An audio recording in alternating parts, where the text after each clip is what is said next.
Vamos a continuar entonces con nuestros estudios acerca del libro de Hechos, para no perder de vista lo que estamos siendo enseñados domingo tras domingo. Hay algo que nosotros tenemos que tener en cuenta, que es muy importante y que nosotros no tenemos que perder de vista el marco completo de lo que está establecido aquí en Hechos 2. Nosotros hemos dado mucha información, hemos aprendido acerca de muchas cosas, de la venida del Espíritu, el tiempo que han estado, la disposición de los discípulos, todo aquel acontecimiento, en aquel derramamiento del Espíritu Santo, todo lo que ellos experimentaron, la predicación también del Evangelio. No tenemos que perder el contexto de todo este acontecimiento que ocurrió aquel día de este capítulo 2 de Hechos. Hemos tratado tres cosas. Fundamentalmente, tres puntos importantes, que fue el derramamiento del Espíritu, el sermón de Pedro y también el nacimiento de la iglesia. No se olviden de esos tres puntos que considera el capítulo 2 del libro de Hechos. Y todo esto está dentro de un marco, está dentro de un concreto y determinado tema que nosotros no tenemos que olvidar. El marco correcto de este capítulo segundo es el asunto de la nueva creación. No tenemos que olvidarnos de ese marco. Aquí Dios está haciendo algo acá. Dios está cumpliendo una promesa de parte de Él, anunciado por los profetas, que estaba ocurriendo en este día. La nueva creación de Dios estaba siendo hecha, estaba siendo manifiesta por medio de estos acontecimientos. Es de lo que hablaba el profeta Isaías en el capítulo 65, versículo 17. Yo se los leo. Lo que Dios había prometido ya de antaño, no solamente con Joel, sino que con muchos otros profetas. Porque aquí yo crearé nuevos cielos y nueva tierra, y de lo primero no habrá memoria, ni más vendrá al pensamiento, mas os gozaréis y os alegraréis para siempre en las cosas que yo he creado.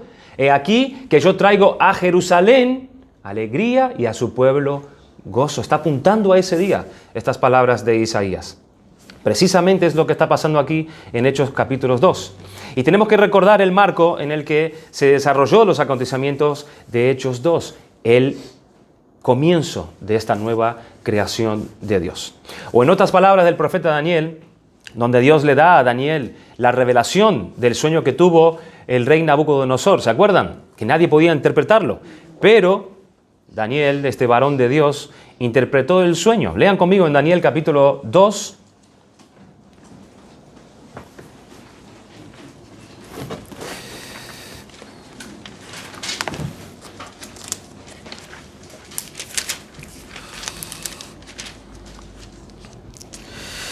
Daniel capítulo 2,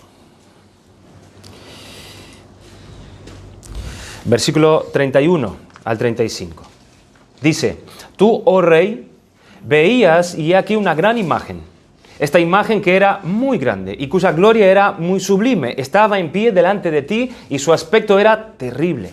La cabeza de esta imagen era de oro fino, su pecho y sus brazos de plata, su vientre y sus muslos de bronce, sus piernas de hierro, sus pies en parte de hierro y en parte de barro cocido, y estabas mirando hasta que una piedra fue cortada, no con mano, e hirió a la imagen en sus pies de hierro y de barro cocido, y la desmenuzó. Entonces fueron desmenuzados también el hierro, el barro cocido, el bronce, la plata y el oro, y fueron como tamo de las eras del verano, y se los llevó el viento sin que de ellos quedara rastro alguno. Mas la piedra que hirió a la imagen fue hecha un gran monte que llenó toda la tierra. Esta entonces era la visión. Es una figura de oro, de plata, de hierro, de barro. La piedra que toca los pies de esta figura que estaba hecha de barro. Y toda esa figura lo que hace es desmoronarse. Se desmorona y queda hecho añico. ¿Y cuál es la interpretación de esta imagen que vio Nabucodonosor? Después de explicar lo que significa cada metal, refiriéndose a esos reinos en diferentes épocas, él pasa a decir en el versículo 44, léelo conmigo. Y en los días de estos reyes, el Dios del cielo levantará un reino que no será jamás destruido, ni será el reino dejado a otro pueblo. Desmenuzará y consumirá a todos estos reinos, pero él permanecerá para siempre. Versículo 45. De la manera que visteis que del monte fue cortada una piedra, no con mano, la cual desmenuzó el hierro, el bronce, el barro, la plata y el oro, El gran Dios ha mostrado al rey lo que ha de acontecer en lo porvenir y el sueño es verdadero y fiel su interpretación. ¿Cuándo fue el golpe de esa piedra? ¿Cuándo fue el momento que esa piedra fue cortada y fue golpeada contra aquella imagen? ¿Cuándo fue? Recuerden que estos materiales, como hemos dicho, los cuales estaba construida la estatua, eran diferentes reinos en diferentes épocas. Esa es la interpretación de cada metal, cada parte del cuerpo de esta estatua. ¿Y en qué época se habla cuando fue el golpe de esa piedra? Cuando comenzó ese reino, ahí comenzó. Es ese marco en el cual habla aquí Hechos 2, la nueva creación, el nuevo reino del Señor Jesucristo. Esa interpretación del sueño de Nabucodonosor, en donde Daniel habla de esa piedra, de ese monte que se elevó, ahí estaba Nabucodonosor recibiendo de Dios una visión de la historia. Esos distintos metales que estaban compuestos, esas figuras, eran distintos imperios, hasta llegar al imperio romano, que era el último imperio a la que habla aquí, que habla de los pies, donde Daniel se refiere a él como esa piedra que desmenuza esa imagen. Está hablando de esa precisamente del Mesías. Esa piedra está hablando del Mesías en los tiempos de Jerusalén, que golpearía los pies de esta imagen, donde Daniel se refiere a él como esa piedra que desmenuza la imagen, y que de ahí salió un monte que llenó toda la tierra. ¿Y qué significa esto, hermanos? Es el reino de Dios que se ha esparcido por toda la tierra. Esa es la interpretación final de esta revelación de Daniel. ¿Y en dónde empezó? Aquí en Hechos 2. Aquí en Hechos 2, la nueva creación, este monte anunciado por Daniel que sería esparcido por toda la tierra. De manera que como cuando al principio en la creación el Espíritu de Dios se movía sobre la faz de la tierra, creando como el agente que empezó a crear todo, fue aquel encargado de dar inicio a la creación, de hacer la creación conforme a la voluntad de Dios, como Dios lo había establecido, así también el Espíritu Santo fue enviado aquel día en Pentecostés para comenzar un cielo nuevo y una tierra nueva. Así como el Espíritu de Dios obró de una manera especial en la creación del hombre, cuando éste le sopló aliento de vida en aquella figura hecha de barro, le dio de su espíritu y quedó ese ser como un ser viviente muy peculiar y particular conforme a la imagen de Dios en ese momento que el Espíritu lo creó. Y del mismo modo, ese mismo Espíritu, ahí lo vemos en Hechos 2, ha venido a hacer también su obra, una nueva creación, un nuevo hombre según Dios. El Espíritu Santo es el autor de la antigua creación, así como también es el creador de la nueva creación, como lo vemos en este capítulo 2. Empezó ese gran monte en Jerusalén. ¿Se acuerda del mandato del Señor Jesucristo? A la hora de enviarlos, que empezaran ¿desde dónde? Desde Jerusalén, Samaria, hasta llegar a los confines de la tierra. Ese gran monte se inició ahí en Jerusalén y se fue esparciendo por toda la tierra, llenaría toda la tierra. Lo que vemos entonces ahí en Hechos es el fruto del Espíritu Santo enviado para hacer de esos hombres y mujeres nuevas criaturas. Nuevas criaturas. Vemos cómo el Espíritu de Dios está fundando una iglesia, dándole una vida diferente a estas personas a las cuales Él ha hecho nueva, haciendo una obra, librando a los hombres de sus pecados y trayéndolos a que sean templo del Dios Santo. La obra nueva, la nueva creación de parte del Espíritu de Dios. ¿Y cómo lo hace? ¿Cómo hace el Espíritu de Dios esta obra?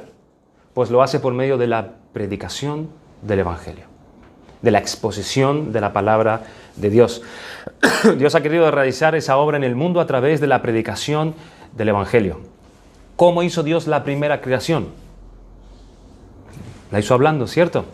La hizo hablando, la hizo por medio de su palabra. Dios habló y entonces separó la luz de las tinieblas. Dice, luego dijo Dios, haya expansión en medio de las aguas. Dijo también Dios, júntense las aguas que están debajo de los cielos. Después dijo Dios, produzca la tierra hierba verde. Dijo luego Dios, haya lumbreras en la expansión de los cielos. Dijo Dios, produzca las aguas seres vivientes. Luego dijo Dios, produzca la tierra seres vivientes. Entonces dijo Dios, hagamos al hombre a nuestra imagen y conforme a nuestra semejanza. Y creó Dios al hombre a su imagen y a imagen de Dios lo creó, varón y hembra los creó. Dios habló y la nueva creación dio lugar a la existencia. ¿Cómo hizo Dios la primera creación? Hablando. ¿Cómo hace Dios ¿Cómo hizo y cómo hace Dios la nueva creación? Hablando también, usando su palabra también, el poder de su palabra. Y va haciendo que su reino se extienda, va formando su pueblo. Dios va hablando, y ¿cómo habla? A través de la predicación del Evangelio, a través de la exposición de la palabra de Dios. Pablo le dijo a los romanos en el capítulo 1, versículo 16, porque no me avergüenzo del Evangelio, porque es poder de Dios para salvación a todo aquel que cree. Yo le he explicado a mis hijas en esta semana lo que significaba esa palabra poder de Dios. El Evangelio es poder de Dios para salvación. Esa palabra poder significa dinamita. Es la traducción. Es dinamita de Dios la palabra. Imagínense. Significa que mientras el Evangelio de Jesucristo es predicado y la persona que está prestando atención y va entendiendo el Evangelio, es que oye la voz de Dios y escucha a Dios hablándole a él directa y personalmente. Y se le da la fe para poder creer, porque la fe viene por el oír la voz de Dios por medio de la exposición del Evangelio.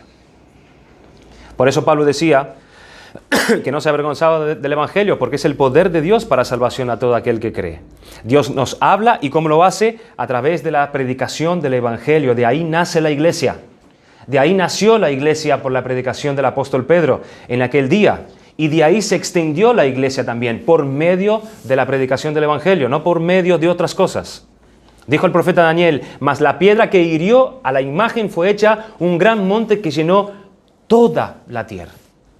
La obra de la nueva creación de Dios marcaría una gran influencia absolutamente en todo el mundo.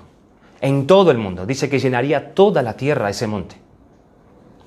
La iglesia de Jesucristo esparcida y extendida por todo el mundo marcaría una influencia a medida que se fuese extendiendo y se fuese arraigando en las sociedades donde la iglesia iba creciendo, su obra iba haciendo la aparición, mientras ésta se iba extendiendo.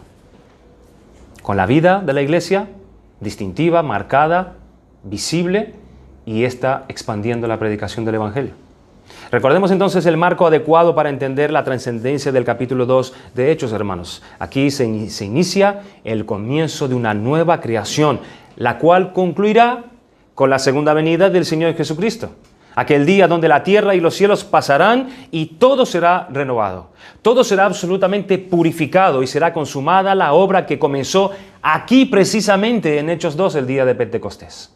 La nueva creación será consumada a la perfección y en toda su gloria con la segunda venida del Señor Jesucristo. Y previamente, por supuesto, Dios ya había anunciado todas estas cosas por medio de sus profetas.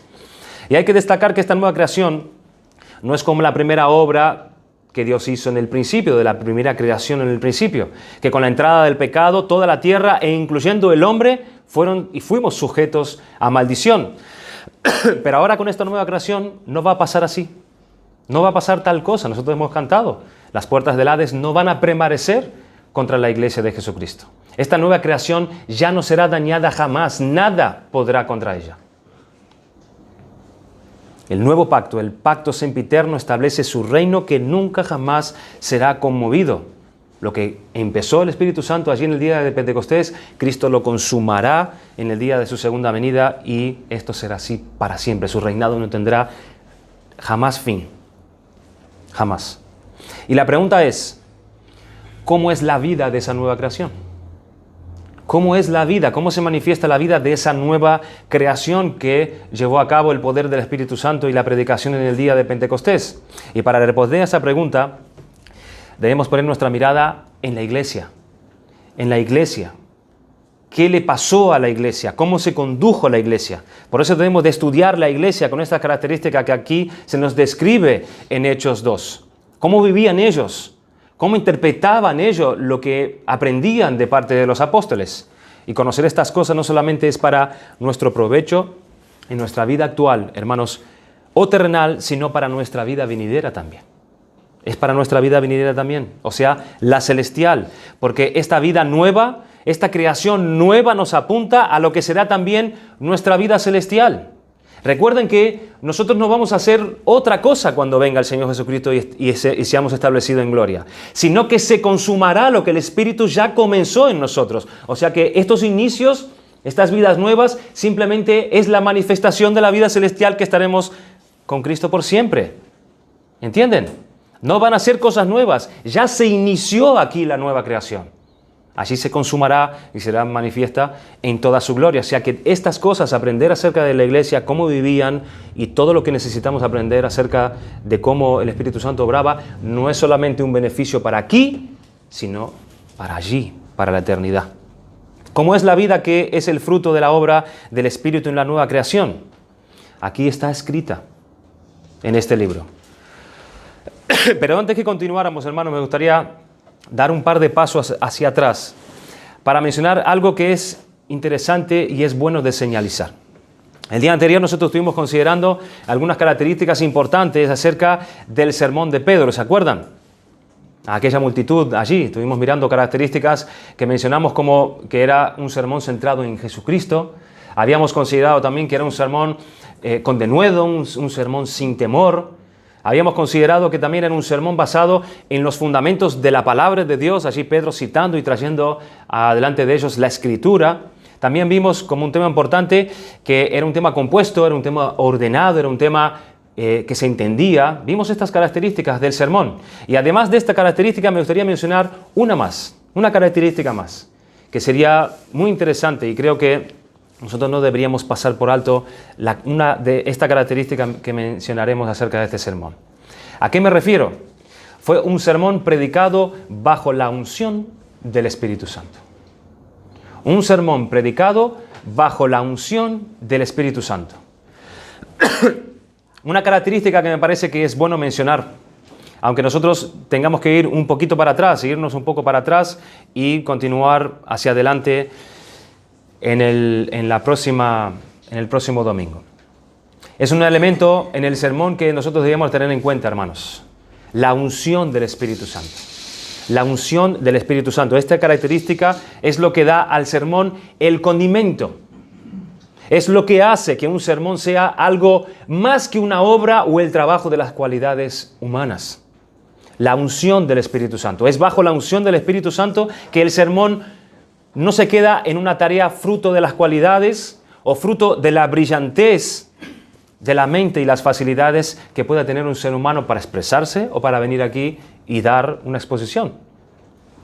Este sermón bajo la unción del Espíritu es lo que le pone el sello celestial al sermón predicado. El sello celestial. Es lo que hace que el sermón realmente haga la obra de Dios y manifieste el poder de Dios y la gracia de Dios y las características distintivas y especiales que solo Dios puede manifestar por medio de la predicación de su palabra. Eso no es una obra del hombre, sino que esto es de Dios. Es de Dios. ¿Cuándo? Cuando es ungido, cuando esa predicación está acompañada con la unción del Espíritu Santo. Es interesante que nosotros pensemos en esto. Es muy interesante. Podemos, como habíamos dicho, tener un sermón perfectamente estructurado y ordenado, como hemos visto el sermón de Pedro, elaborado y trabajado de manera bien pensada, bien explicada, de forma razonada, que le llega a la persona y la persona lo entiende perfectamente. Podemos tener un sermón bajo el fundamento de las Escrituras también. Podemos traer la palabra de Dios en la historia y exponer nuestra predicación también. Podemos incluso tener un sermón absolutamente centrado en Jesucristo. Podemos tener un sermón predicado con gran denuedo también y osadía y sin temor. Pero sin la unción del Espíritu Santo no podrá hacer la obra de Dios. No podrá hacer la obra de Dios por más elocuencia, por más sabiduría, por más preparación, por más horas que pase el predicador. Si no está acompañado con la unción del Espíritu, la obra de Dios no se va a hacer. No se va a hacer.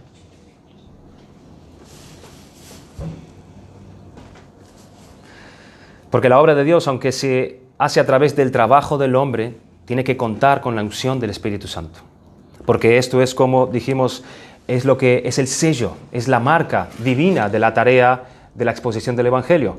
Hombres que están ungidos con el Espíritu Santo a la hora de predicar, cuando ellos se ponen delante de las personas. Vamos a ver un texto que es muy básico y lo conocemos muy bien, que está en 1 Corintios capítulo 2 y nos puede dar luz acerca de lo que estamos hablando. ¿Estamos aquí todos, hermanos? ¿Sí? ¿Escuchando? ¿Sí? Vamos a prestar atención y a involucrar nuestras mentes en lo que estamos aprendiendo. Dice en 1 Corintios capítulo 2, versículos de 1 al 5. Así que, hermanos, cuando fui a vosotros para anunciaros el testimonio de Dios, no fui con excelencia de palabras o de sabiduría, pues me propuse no saber entre vosotros cosa alguna, sino a Jesucristo y a este crucificado, y estuve entre vosotros con debilidad y mucho temor y temblor, y ni mi palabra ni mi predicación fue con palabras persuasivas de humana sabiduría, sino con demostración del Espíritu y de poder, para que vuestra fe no esté fundada en la sabiduría de los hombres, sino en el poder de Dios. En el poder de Dios. Esto es lo que tenía en cuenta el apóstol Pablo, y con esto es con lo que el apóstol Pablo quería trabajar cuando él exponía el Evangelio. Y es así como se debe y se puede hacer la obra de Dios en medio de la iglesia, bajo el poder del Espíritu Santo, con demostración de espíritu y de poder. No presenté, dice Pablo, mi predicación con palabras persuasivas de humana sabiduría. Es decir, cuando él se propuso hablar a la iglesia, cuando él se planteaba el predicar y enseñar a otros acerca del Evangelio, Pablo quizás tenía, y es muy probable porque leemos las cartas de Pablo, que Pablo era un hombre muy elocuente. Pablo era un hombre lleno de sabiduría de la palabra de Dios. Era un hombre que tenía mucho lexo, mucha facilidad de palabras. Era un hombre que era erudito en estas cosas. Pablo era un hombre que se pasó la vida estudiando la palabra de Dios. Así que esto lo vamos a encontrar en Pablo. Seguramente. Sin embargo, aunque Pablo buscaba esto, y él podía tener esto, y él podía usarlo, no se fundaba sobre eso. No se fundaba sobre eso, no asentaba sobre eso su trabajo. Él no se quedaba diciendo, bueno, ya tengo esto, ya me puedo quedar tranquilo, ya lo tengo todo, me paro allí, expongo toda esa sabiduría de una forma elocuente, como bien yo sé, y ya está, y ya tengo todo. ¿Qué más buscar? ¿Qué más buscar?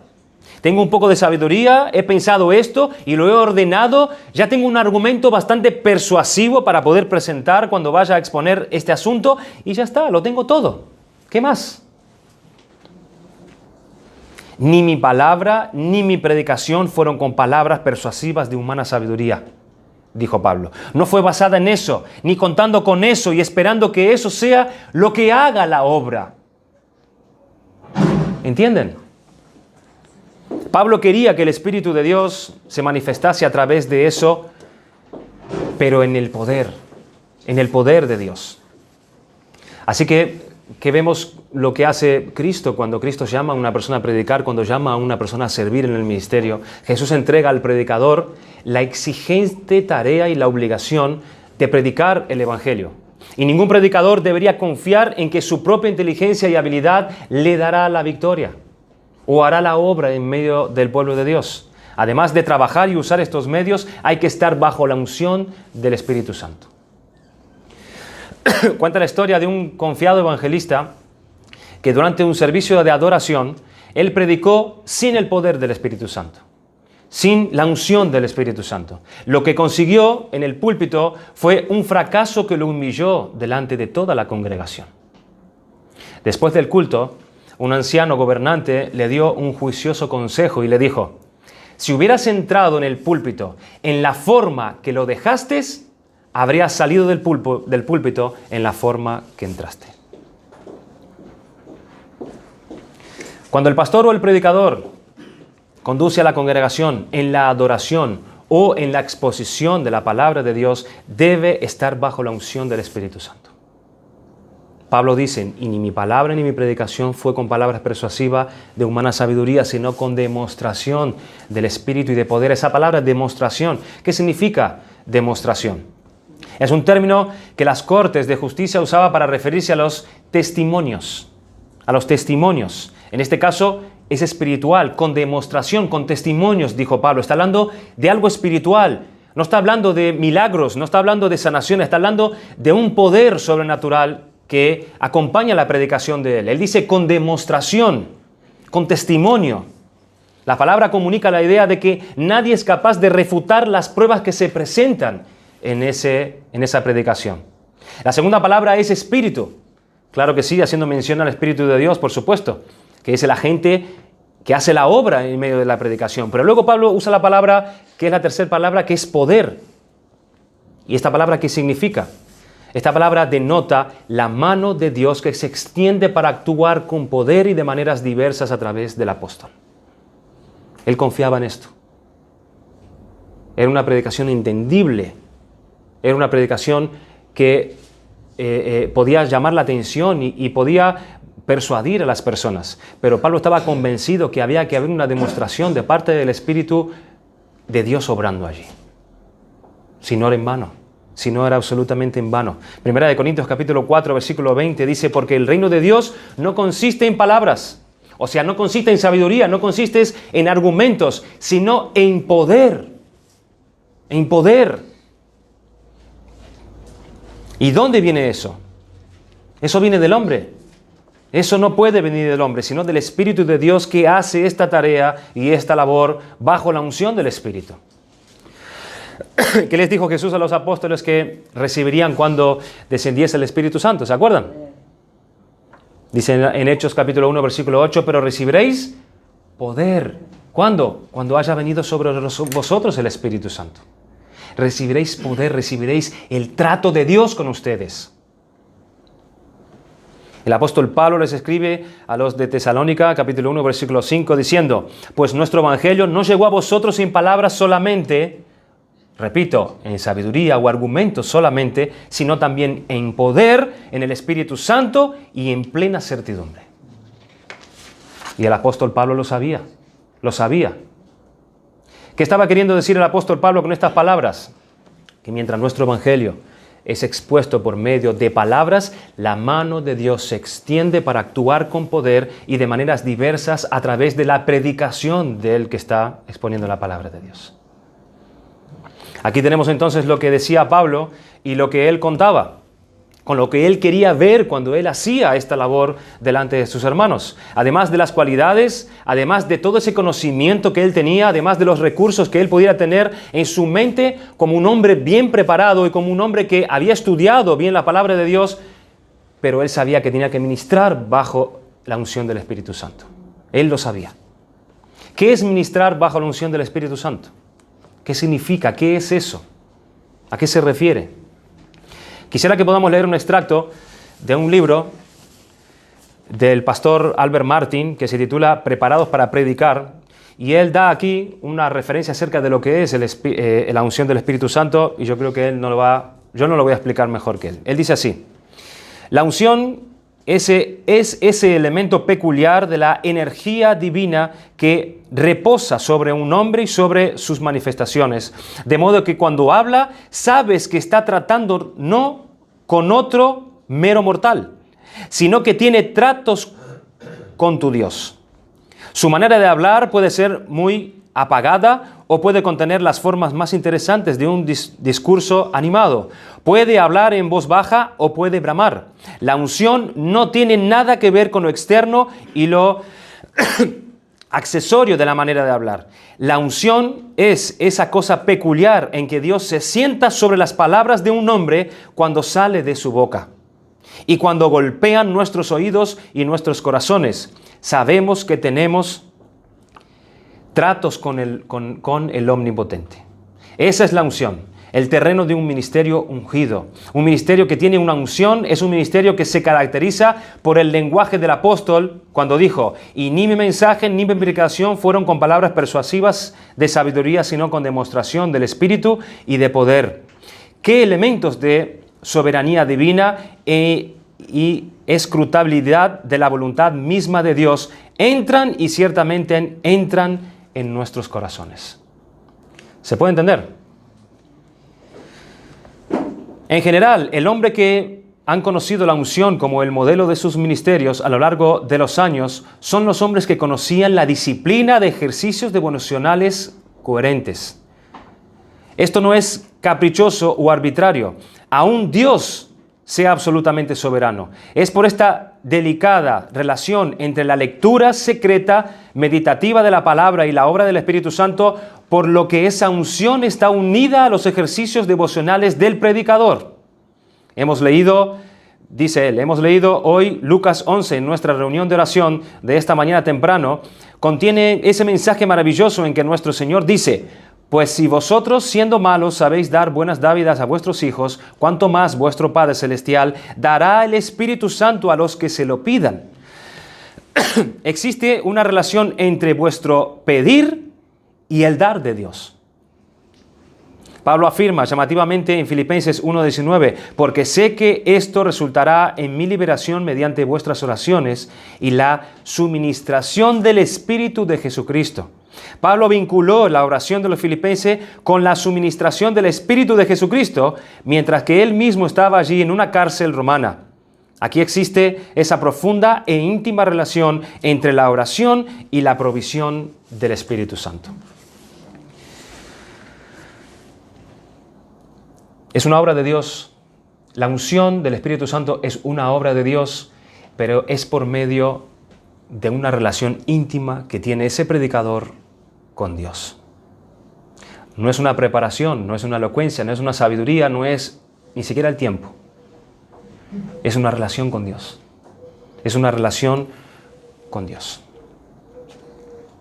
La unción del Espíritu Santo no es un asunto de formas, no es un asunto de habla de una manera, no es un asunto que determina que uno es así, el otro es así. No son diferentes estilos. No son diferentes formas de predicar cuando muchos de nosotros dijimos: no, a mí me gusta más como predica fulano de tal. No, a mí me gusta como predica fulano de tal porque me hace llegar más. No se trata de estilos. La unción del Espíritu, la obra de Dios manifestada mediante la predicación del Evangelio, no se trata de estilos, hermanos. Se trata de Dios obrando mediante su palabra.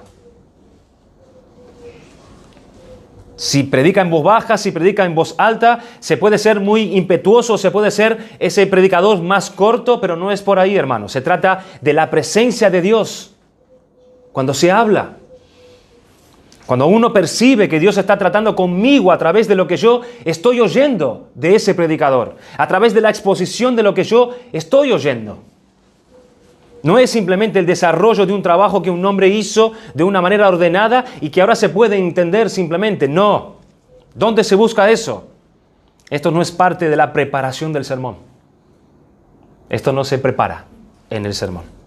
Es cierto que tenemos que sentarnos a estudiar, es cierto que tenemos que profundizar en la palabra de Dios, buscar comentarios para poder confirmar nuestra idea, sentarnos a los pies de grandes hombres del pasado que nos han dejado buenas enseñanzas y explicaciones acerca de la palabra de Dios. Tenemos que sentarnos para desarrollar y ordenar esas ideas que hemos preparado y meditado durante la semana, buscando una buena introducción, buscando las aplicaciones necesarias. Tenemos que trabajar en todo eso, sí, es cierto, y eso debe ser así. Pero aparte de todo eso, puede buscar algo para ungir el mensaje. ¿Puedo yo buscar alguna cosa para ungir ese mensaje mientras va a ser predicado? No, esto no es un elemento más que se busca en la preparación de la predicación. Ni siquiera se trata de que uno esté el tiempo correspondiente orando por esto. No es a proporción de cuanto tú más oras, ahí vendrá. No se trata tampoco de eso. Tiene que ver con la vida secreta con Dios. Con la vida secreta con Dios tiene que ver con eso. El andar en la presencia de Dios de ese predicador. En la vida cotidiana de Él. Tiene que ver con eso. Mire lo que dice Jeremías capítulo 23, 18. Yo se lo leo. Hablando de los falsos profetas, Jeremías dijo: porque ¿quién estuvo en el secreto de Jehová y vio y oyó su palabra? ¿Quién estuvo atento a su palabra y la oyó? Está hablando de los falsos profetas, Y dice en el versículo 22, pero si ellos hubieran estado en mi secreto, habrían hecho oír mis palabras a mi pueblo. Y lo habrían hecho volver de su mal camino y de la maldad de sus obras. Si ellos hubieran estado en mi secreto, si ellos hubieran andado conmigo, estos falsos profetas no habían practicado tal cosa. Pero es un llamado al que predica la palabra de Dios. Él debe permanecer en lo secreto con Dios, para que Dios por medio de él haga escuchar su voz al pueblo y obre conforme a las maldades del pueblo, al arrepentimiento que tiene que traer y la reforma en la vida de cada uno de nosotros. La oración y la lectura de la palabra. La oración y la lectura, la meditación, el entender la doctrina, el andar con Dios, la dulce comunión con su Señor. En el secreto, donde su santa luz me alumbra y va revistiéndome más y más de la humildad que yo necesito. Es estar en el secreto del amor de Dios. Es ese trato con Dios. Es esa manera de vivir delante de Dios, tratando con Dios. Y Dios, que ve en lo secreto, luego viene y recompensa en público. Miren, hermanos, qué es lo que pasa en la nueva creación. Miren cómo Dios quiere que se manifieste su palabra en la nueva creación. Miren qué profundo, miren qué obra de Dios en medio de su pueblo. No es cuestión de preparar el sermón o preparar un estudio, sino que sus vidas tienen que estar detrás de sus enseñanzas. Sus vidas tienen que acompañar los que están predicando.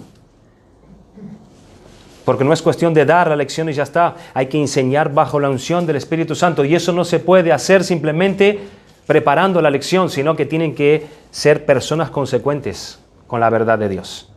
Que se manifieste un amor por Dios, un temor a Dios, una búsqueda constante de Dios, que se trate con Él, porque bajo el nuevo pacto, bajo la nueva creación, se puede y se debe ministrar de esta manera ante Dios.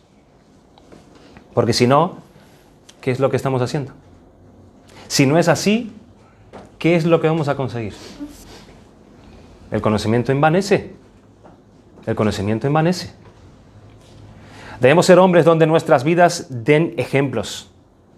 No solamente dar una lección, sino dar ejemplos. Dar ejemplos con nuestras palabras. A los creyentes que forman parte de la iglesia, ustedes tienen que buscar un ministerio así. Es el ministerio que ustedes tienen que buscar. Hombres y mujeres que estén bajo la unción del Espíritu de Dios. Y no estar contentos con menos, hermanos. No estar contentos con menos. Esta es la nueva creación y Dios hace de esta manera su obra en medio de su iglesia. Es de esta manera que lo hace. No debemos pensar que nosotros podemos llevar su obra con algo diferente, haciendo las cosas diferente conforme a Dios nos las enseña. Sobre nuestras habilidades, sobre nuestra sabiduría, sobre nuestras palabras persuasivas, no, es sobre eso. Sobre eso no se construye la iglesia. No se construye la iglesia sobre eso. Como decía Pablo, para que vuestra fe no esté fundada en la sabiduría de los hombres, sino en el poder de Dios. En el poder de Dios. En un trato de Dios personalmente con cada uno a través de la administración de su palabra. Y eso es lo que pasa en un ministerio bajo la unción del Espíritu Santo. No es llenar de conocimiento al que escucha, sino una vida transformada por el poder de Dios mediante su Espíritu. Por eso, hermanos, hay que estar aquí los jueves para orar. Por este tema hay que estar aquí los jueves para orar, porque hay una relación entre el pedir a Dios y el dar de Dios de su Espíritu. Hay una relación estrecha, hay una conexión directa entre el pedir de nosotros y el dar de Dios. Por eso tenemos que estar aquí, sosteniendo y manteniendo nuestras oraciones. ¿Para qué? Para que el ministerio sea llevado a cabo desde esa posición, con esos recursos celestiales que Dios provee para que su obra sea hecha en medio de su iglesia, obrando a través de la predicación del Evangelio. Creo que era un punto importante que nosotros debiéramos considerar, destacar como una característica vital de la predicación del apóstol Pedro. Y claro que es algo que tenemos que buscar nosotros también, porque es por ahí que Dios va a obrar. Y yo creo que me voy a quedar corto otra vez con aquello que queríamos terminar de concluir acerca de ese inicio de la iglesia, cómo era esa perseverancia en la doctrina. ¿Se acuerdan? Vamos a agotar los últimos minutos que nos queda. O mejor no, vamos a dejarlo aquí. Vamos a dejarlo aquí mejor, porque si vamos a comenzar a preparar nuestra mente para lo que sigue y vamos a tener que dejarlo a medias, va a ser igualmente como el domingo pasado. Así que vamos a concluir aquí, meditar en esto, meditar en este punto en el que hemos considerado acerca de esta característica del sermón, que tiene que tener un sermón, que tiene que tener el ministerio de la predicación del Evangelio en el cuerpo y en la iglesia de Cristo. Tiene que ser un ministerio ungido por el Espíritu Santo, ungido por por el poder de Dios. No con palabras persuasivas, no con sabiduría de hombre, sino en el poder del Espíritu de Dios, obrando con nuestros corazones, tratando con nuestras vidas, con nuestros pecados. Es así, pero ¿cuánta influencia tiene, como hemos dicho, esa vida del predicador? Ese trato del predicador con Dios, esa relación que tiene con Dios, ese temor que él lleva ante Dios, su propia obediencia que corresponde a lo que Dios le enseña a él primeramente, para que luego su predicación vaya acompañada con un testimonio real.